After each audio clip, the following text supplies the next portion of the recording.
Pittsburgh police are waking up to a controversy after this video was captured. Police officers with a person on the ground.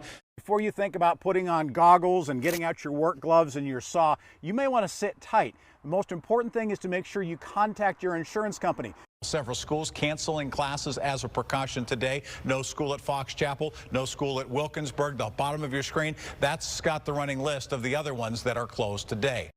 Just based on the eye test, if you look at the numbers coming and going, it appears there aren't as many drivers. And that's bad news for an agency already facing billions of dollars in debt. It's about time we push up into those numbers that start with a 7. All the winter long we had numbers that had 7, but it was like 17. That is the official detour around that area. Right. There are a lot of other ways that you can get around that, but so many of them are going to just be 2-lane roads. Water leaking down around the base of this toilet indicates that there's a problem with a wax ring that basically seals between the toilet and the flange itself that goes down into the drain. We're going to fix that. Shouldn't take us more than about 20 minutes. After what happened in Iowa, any concerns that you have regarding irregularities in voting, getting votes in a timely fashion, but at the same time, an accurate fashion? There's a certain excitement about opening day. Whether you're a baseball fan or not, you get a sense that spring is just around the corner. And looking forward to blue skies and sunshine and temperatures in the 60s today. New video that has also come in, 6 different cameras on a Port Authority bus in that area that would show additionally things that happened in that particular drive-by. Jeffrey Finkelstein of the Jewish Federation of Greater Pittsburgh says that things become very real now that you hear those names. That's where you're seeing a lot of those outages. More than 100,000 right now in western Pennsylvania alone. The closed sign will come down. People will come out. They'll take the covers off the campers and they will be set for the season. For Gary and for his family, it's a day that could not get here fast enough. Man's in custody this morning after a fire in his Westmoreland County home. When he was asked about the cause, he reportedly said, "I started it." We haven't seen any of the players just yet, but you'll probably be able to hear the crowd when they come around the corner. A lot of people would probably say, well, the energy business, that's just an old boys network, right? I mean, to be a woman in that particular industry, tell us about some of the things that you've gone through and why other women should consider it.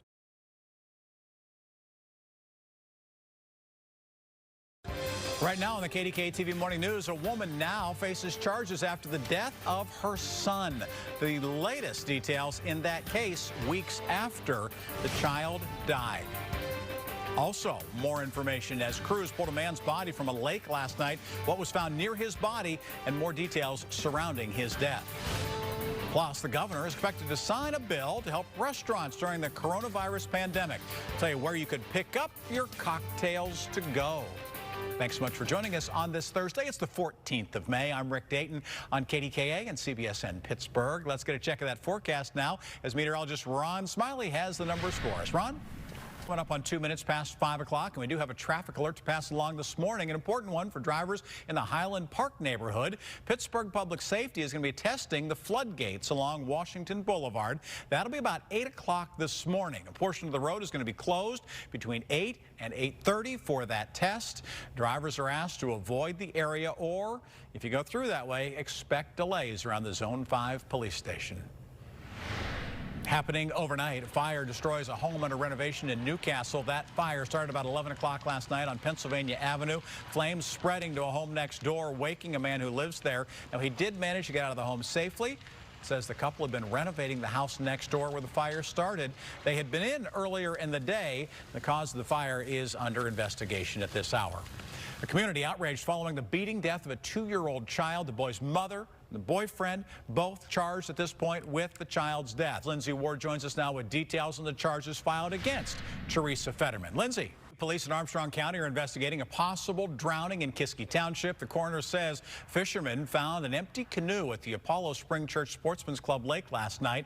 Dive teams found the body of a man in his 50s not far from the boat dock. The man was not wearing a life jacket. Apollo police believe the man is the subject of a missing persons report that was filed yesterday. The coroner is going to conduct an autopsy to determine what led to that man's death. A Kane Living Facility in Glen Hazel reported 2 more deaths related to coronavirus, bringing the total there to 18. 76 other residents at the facility have tested positive for coronavirus, including 8 residents who are in the hospital. 42 staff members have tested positive as well. Pennsylvania's coronavirus case number has jumped to more than 58,000. Allegheny County accounting for about 1,500 of those cases, including 19 cases added yesterday. Beaver County reported another 16 cases, and that bumps its number above the 500 case total. You could be allowed to take your favorite cocktails with you when you pick up takeout from a restaurant. That's if the governor signs a bill that's headed to his desk. Lisa Washington joins us now to explain what it would mean for some restaurant owners. Lisa. All right, Lisa, thank you. In less than 24 hours, most southwestern Pennsylvania counties will enter Governor Tom Wolf's yellow phase when it comes to reopening. Leaders in Allegheny County say we're about to move into that yellow phase because people here have stayed the course and kept their distance. And they say that has to continue as many businesses are allowed to reopen. The offices, the retail space, the child care facilities all have to follow specific guidelines to keep people safe. The goal, not just to reopen, but to stay open. County health leaders say that working from home is still preferred, and they advise people to limit trips from home as much as possible. The president pushing back on Dr. Anthony Fauci's warning on the dangers of easing coronavirus restrictions too quickly. The president taking issues with Fauci's Senate testimony that there could be a resurgence of the virus and that schools could be in danger. The president said Fauci, quote, wants to play all sides of the equation, end quote. At least 180 children in the United States have been hospitalized with a mysterious illness similar to Kawasaki disease. 3 children have died from it.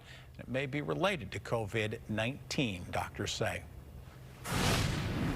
Happening today, the president coming to Pennsylvania, visiting Lehigh Valley Medical Equipment, a distributor there which sends N95 masks, surgical gowns, and gloves to hospitals around the country. This will be the president's second visit to our state this year. Pennsylvania, once again, expected to be a key battleground state in the race to the White House. Today on Capitol Hill, an ousted federal official will be front and center testifying before Congress about the coronavirus response. As John Lawrence explains, it was a bleak warning for the remainder of the year, and it could be more than that. Dr. Rick Bright is giving fair warning. Coming up next, Western Pennsylvania getting set to go into the yellow, while the eastern portion of the state stays red, where some business owners gathered to protest that decision. Plus, major aid for schools across Pennsylvania. How much money are they going to get to help with the loss of funding?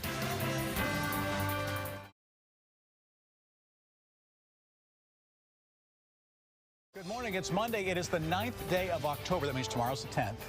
And then by the time we get to Friday, Friday the 13th. Friday the 13th. You're not tristodecaphobic, are you? I am not. My birthday is the 13th, so I'm definitely So not. you cannot be. Every once in a while you have a Friday the 13th birthday. Exactly. Not this time.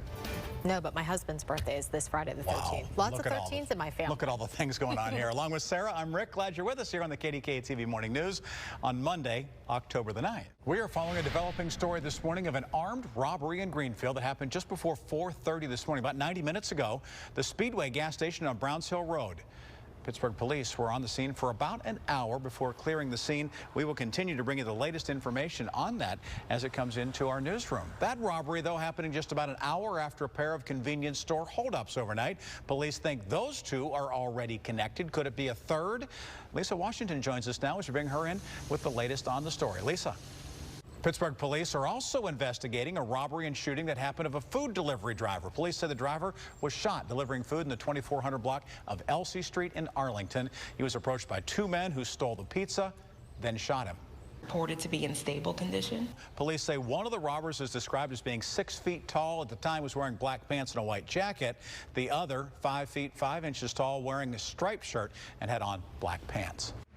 New this morning, arson investigators are looking into the cause of a fire in Pittsburgh's Troy Hill neighborhood. It started around 11:30 in the 1900 block of Lay Street. Neighbors say they saw the flames and immediately called for help.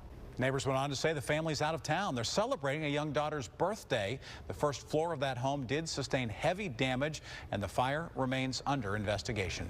West Mifflin police say 2 overnight holdups are indeed connected. First, someone tried to rob a Unimart on Wharton Boulevard. Then 20 minutes later, someone did get away with cash and items from the BP on Buttermilk Hollow Road. SCI Somerset remains on lockdown. There's a large amount of contraband that's been found outside that facility. The inmates remain locked in their cells. There are no volunteer programs, no visitors allowed. It is the second lockdown in 3 months at that facility.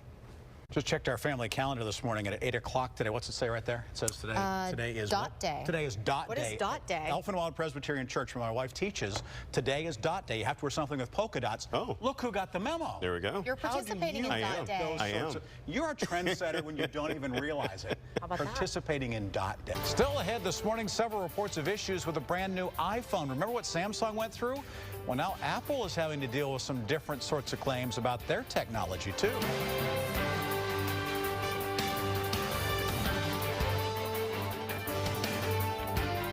For patients who are born without a hand or they lose one in an accident, it can mean surgeries and doctor's visits. And if they want a prosthetic hand, it can cost thousands and thousands of dollars. But Rick Dayton has the story of how a high school senior is changing that. He's making hands in his parents' basement for about $2 each. There's an index of all the parts. It doesn't look like much. You want to push them all the way back. A bunch of teenagers sitting around a couple of tables. Almost looks like they're working on a puzzle. This is the pin you would use. I thought it was so amazing that Connor has the power to do this, like at his house, to build hands that can change the lives of children. That actually goes to the back of the hand. Classmate Connor Colombo asked the Service Learning Club at Shadyside Academy to help him assemble prosthetic hands. This single thick one holds the thumb in place. Hands he prints at home It prints at 220 degrees Celsius. on a 3D printer. It's the same stuff that we have in Legos. I was a little nervous, but he's done a great job explaining it to everyone. The entire hand has to be printed in individual pieces, which are adhered to a bed. How amazing and like mind-blowing it is. Like if we can make this, like what else can we make? Connor owns and operates a 3D printing company in the basement of his family's North Hills home. The idea of printing hands is not his. It comes from an organization called Enable, a community of 3D printer users who design, print, fit, and then distribute hands and arms for people around the world. It was moving for me, I guess. I had never imagined a print having such a profound impact on someone, or the potential for that. Using his printers to provide a helping hand to strangers halfway around the world has become one of Connor's passions. And most of what I print for people were either like industrial prototypes or tchotchkes or something. They felt cheap in a way. But this adds, there's just so much value in the potential of a prosthetic hand. It sort of blew me away. In the finished hand, there are about 20 different pieces that move and bend and flex. It takes between 4 and 16 hours to print the whole thing. Yet when it's done, it literally is something that can change a child's life. Definitely take for granted like being able to tie your shoes or like eating with your hand. It feels good to make sure that other kids can be able to participate in that too. I think it can really change their lives, that they'll be able to hold things. They just can do things on their own now. It's such a simple feat of engineering, just layers of plastic, and yet it can have such a profound impact on the course of someone's life. Some of the children who received the hands were injured in war, others trying to care for young siblings. It's unfortunately common that they can either get cut or get a hand burned that leads to an infection, that leads to an amputation, and then they lose a hand. They simply can't go to a hospital, work with a doctor, and be fit for a prosthetic that costs thousands. Thanks to Enable, people like Connor, they don't have to. If you have a condition that's pretty well maintained, you can have it come to you. You can just reach out and say, hey, I need a hand, and someone will just come to you and be willing to lend you a hand, which is fantastic. And I guess in this case, quite literally lend you a hand. All because a bunch of kids, some 3D printers, Which then produces a hand that looks like this. and one young man's desire to put those pieces together. Rick Dayton, KDKA TV News. New at 5, no phones, no tablets, no computers. For 48 hours, you're probably thinking, I could totally do that, but really, could you? Yeah, well, Rick Dayton challenged a local family to lock up their devices for a weekend, then let our cameras roll to see what would happen. Take a look. Just like your phone going off in the middle of the night, these statistics are alarming. Americans now check their phones on average 150 times per day. I look at it for news quite a bit. While awake, we reach for our phones every 6 minutes. I got a text. It adds up to about 5 hours a day on the phone, and more often than not, we're not making calls. I'm playing Dog Hotel. But what if our phones went away? It might be more difficult for me than most. I'll probably have a couple thousand texts. That's what we asked a North Hills family to do. Give up the electronics, go off the grid for an entire weekend. Like the funeral of fun. After collecting the phones, the iPods, the tablets, the laptops, and Kindles, not a room we don't have electronics in, so this is going to be quite an experiment. We closed the box and taped it shut, and then gave them a surprise. The best part is it's going to stay right there. No, what? It's going to stay right there for the weekend. We asked Point Park University psychology professor Dr. Bob McInerney about just how attached we've become to tech. I think it changes us in ways that we're kind of surprised. Technology shapes our humanity much more than we tend to recognize. Before we left Friday night, we asked the family to record their thoughts about the experiment on a GoPro camera. 4 hours in, not too bad. Only thing is we went out, couldn't keep in touch with our kids. I have a feeling it's going to be harder tomorrow because it's a whole day. Yet after 24 hours, the kids picked up significant changes. He was more talkative and I saw his face more. Well, usually when they have their electronics, they go hide up in their room with them. But now they were like sitting down here more normal. I got more attention. You got more attention? Who'd you get attention from? My mom and dad. That's exactly what Dr. McInerney expected. When we're less engaged in that cell phone, we make more eye contact. I think that's for sure, yeah. And eye contact means intimacy. But there were some anxious moments too. And I said, I'll go into the customer service and call Dad. And I have a 13-year-old in my back seat that said, you can't call Dad, he doesn't have his phone. It's strange to have to come home to get the use of a telephone. And there was another noticeable change. Okay, can I tell her who's calling? The house phone got a workout. Noon? Okay. Yeah. I don't think we're doing anything. So 48 hours have gone by. Now is the time that we get to open the tape. 1, 2, 3, go. The devices were passed out, and we asked Scout to go first. Why don't you go ahead and turn your iPod on? I don't know how to turn it on. Maybe that's because it's so rare to even turn it off. With a little help, she was back in business and back online. Next came Jack. 292 texts and 12 Snapchats. You thought it was going to be hard? Was it harder than what you thought? Yeah. Are you lost already in your phone? Yeah, Jack, Yes. we're losing. Come back to Earth. You're going back into your phone mode, aren't you?